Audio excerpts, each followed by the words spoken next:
Well, we made it. I'm so full of steak I can barely wobble. Yeah, me too. I feel wonderful. Say, has anyone ever told you that you have a very beautiful digestive tract? Yes, but they typically don't say it that way. They say, "Boy, did you ever stuff yourself?" Would you like a drink or something? Oh, no, thank you. But you go on ahead. Don't mind me. No, not me. I'm back on the wagon again. It was really nice of you to ask for the dinner. It was enough for you to take that heavy plant upstairs. I hope you didn't hurt yourself or strain something. Oh, no, it wasn't that heavy, really. I was going to ask the janitor to bring it back, but then I decided not to. Whoa, you're in pretty good shape. Yeah, for an old man. You're not that old. You don't look a day over 28. Anyway, it was really very nice of you. Yeah, well, I just took a chance in college. I figured, you'd be out or something. No, I don't go out very much. Really? Boy, that's funny. I would think a girl like you'd have a line of suitors halfway around the block, like the Easter show at Radio City. Last night I went to the movies by myself. Last night? After I left here. By yourself?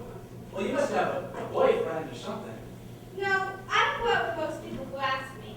I know it sounds silly, but people are always falling desperately in love with me and everything, and it just makes things so complicated. I mean, sometimes it's just easier to pay 55 cents and go to the movies by yourself. But you went out with me when I asked you. Oh, well, that's different. I mean, after all, you're married. I see. I think. What I mean is, it's all right to go out with you. You're not likely to fall desperately in love with me or anything. You're more mature. I don't feel so mature. Well, you know what I mean. So you're absolutely sure you wouldn't like a drink? Absolutely. Hey, maybe I'll have one. Just a little one. Not even a Coke or something? No, thank you. Well, happy birthday. It certainly is a beautiful apartment. Oh, it's okay. It's okay. This used to be the bottom half of a duplex. This and the Kaufmans used to be all one apartment. It's really very charming. Oh, thank you. We're moving into a larger place in September. Oh, that's too bad. Still, people in New York are always moving. You certainly do have a lot of books. I bet you've read just about everything. Well, the last book I read was the Scarlet Letter. Mr. Brady really feels we can sell it if I can just find a way to make it sound sexy. Is it sexy? I don't seem to remember. No, it's pretty dull.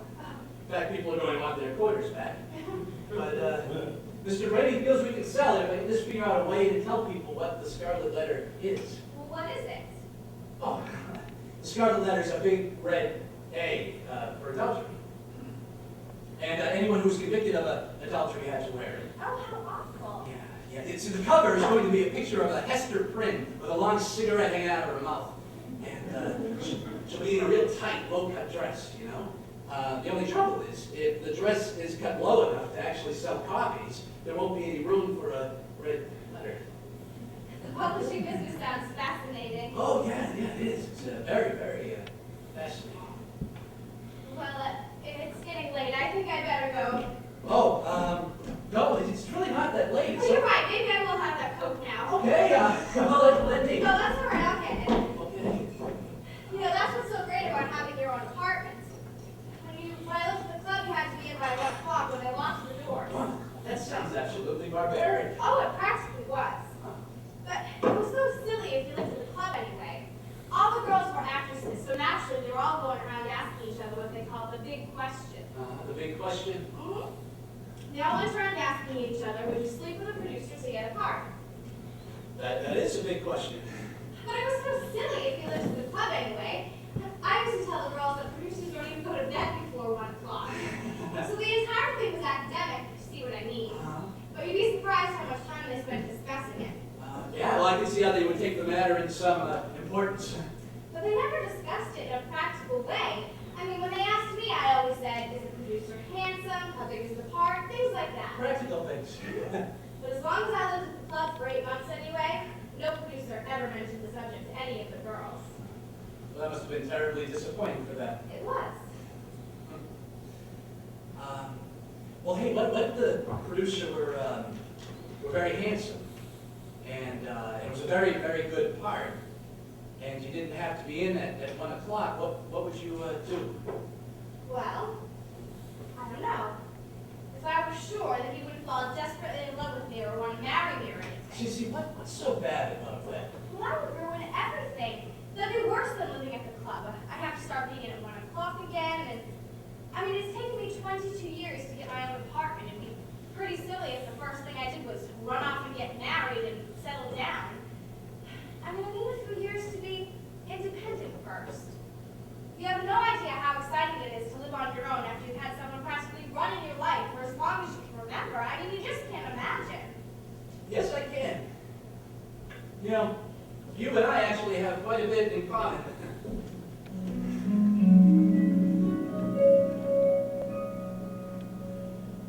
Daddy's going to work very hard, and he's going to stay on the wagon like Dr. Summers told him, and he's going to eat properly and not smoke like Dr. Murphy told him, and Mommy's going to call Daddy tonight at 10 o'clock just to make sure he's all right. Poor Daddy. Poor Daddy. The girl is absolutely right. Well, not to want to get married. You dope, the minute you were old enough to have any fun, the only thing you could think of to do was get married. I know, it was a kind of nervousness on my part, you know? But I made the best of it. Now, I've been a pretty good husband when I think of all the chances I've had. Yeah, we've been through all this before. I know, I just thought I'd mention it. Has it ever dawned on you that you're kidding yourself? What do you mean now? Well, all the dames you could have had if you weren't such a noble husband. The only reason you didn't do anything about him is that you didn't want to. Why didn't I want to? Laziness, pal. Laziness. It's too much trouble. You just didn't want to get involved. Elaine, for instance, it would have taken 6 months. All those phone calls and taxis and excuses. Mm-hmm. Say, why does everything always have to be so complicated? If you can answer that one, Pally Pal, they'd make you president of these United States. So naturally, when you asked me to come for dinner, it was all right because you're married, and I mean, after all, you're not likely to fall desperately in love with anyone any more than I want anyone to fall desperately in love with me. Do you see what I mean? Yeah, sure, it's too much trouble. Exactly. That's just what you mean. That's right. I mean, you and I, we're both in positions in our lives where we can't possibly let ourselves get involved in anything. Mm-hmm. All the damn phone calls and taxis and everything. I mean, I wouldn't be sitting alone in some man's apartment at 11:30 if you weren't married. Certainly not. Hey, when you said before about the producer, that he needed to be very handsome, what did you mean by that? What is your idea of handsome? Well, I don't know. I suppose he should be tall and kind of mature looking. Like me? Well, yes. You're not going to start falling desperately in love with me or anything, are you? No, definitely not. I mean, don't get me wrong, I think you're very beautiful and pretty and smart, and I love having dinner with you, but I don't think... That's exactly the way that I feel about you. I mean, you're sweet and intelligent, and you're very good looking, and you're someone that I can count on being with, and you're not falling desperately in love with me or anything. Right. I mean, after all, I'm almost... Well,